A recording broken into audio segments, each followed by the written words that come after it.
खेसारी लाल यादव का एक गाना रिलीज किया जा रहा है और रिलीज पता है कौन सा गाना, गरम कर गाना, जो कि आप लोगों ने हम पिछले कई सारे वीडियो हमने जिक्र किया था कि रानी एक्ट्रेस जो है क्या कहते हैं खेसारी लाल यादव से हाल ही फिलहाल में मुलाकात करती है और क्या कहते हैं वहां पे एक गाने का शूटिंग किया जाता है। देखिए ये चीज हमको पता रहता है, इसलिए पता रहता है क्योंकि हम ज्यादातर भोजपुरी इंडस्ट्री के लिए न्यूज अपडेट ज्यादातर लाते हैं आप सभी के बीच, और आप लोगों को बताएंगे कि खेसारी लाल यादव के साथ आखिर सॉन्ग क्यों नहीं आया। मतलब बहुत सारे ऐसे है कि 26 तारीख यानी आज सुबह सुबह ही रिलीज होना था, लेकिन वो भी हम नेक्स्ट वीडियो में जिक्र करेंगे। अगर सारा अपडेट एक ही बार बताएंगे तो आप लोग कहिएगा यार क्या है, आप कुछ से कुछ बता दे रहे हो, इसीलिए हम back to back A to Z खबर, थोड़ा लेट होता है पर हम आप सभी तक पहुंचाने का काम करते हैं। लेकिन आप लोग को बताएंगे एक्ट्रेस रानी और खेसारी लाल यादव का एक गाना आ रहा है आप सभी के बीच, जो कि 26 यानी कि 26 दिसंबर सुबह 7:15 पे आप सभी के बीच रिलीज होना था। शिवम म्यूजिक वर्ल्ड से शायद रिलीज होना था, और आप लोग को बताएंगे उस गाने को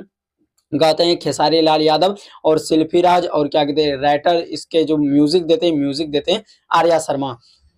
और आप लोग को बताएंगे ये गाना काफी मजेदार रहता है। मजेदार से एक चीज हमको याद आया कि क्यों नहीं आप लोगों को बता दिया जाए, क्योंकि अभी खेसारी लाल यादव जो है वो टीआरपी किंग के नाम से जाना जा रहा है। बहुत सारे लोग टीआरपी किंग कह रहे हैं, लेकिन अब देखते हैं उस पे भी बहुत सारे तमाम ऐसे मुद्दे उठ रहे हैं। लेकिन ये गाना जो है आप सभी के बीच आ रहे हैं दस्तक देने के लिए, तो आप सभी इस पे क्या कहिएगा, आप सभी अपना प्रतिक्रियाएं कमेंट में दीजिएगा। लेकिन बहुत सारे ऐसे भी बात है जो कि आप लोगों को हम नेक्स्ट वीडियो में जिक्र करेंगे। लेकिन ये गाना को आप लोगों ने सुना कि नहीं सुना, और आप ये गाना मतलब आ रहा है, अभी आप लोग सुने नहीं होंगे, अभी मैं भी नहीं सुना, पर हाँ ओटीटी पे ये गाना जो है रिलीज हो चुका है, आप भी ओटीटी पे जाके सुन सकते हैं। लेकिन इसको यूट्यूब पे जो है अभी इसको कुछ टाइम लगेगा रिलीज होने में, जैसे टाइम भी आएगा आप लोगों को जरूर बताएंगे। तो आप भी हमारे साथ बने रहिए और भोजपुरी पे नजर कुछ सब्सक्राइब कर लीजिएगा, प्यारा सा ऐसा ही एक कमेंट जरूर कीजिएगा। धन्यवाद।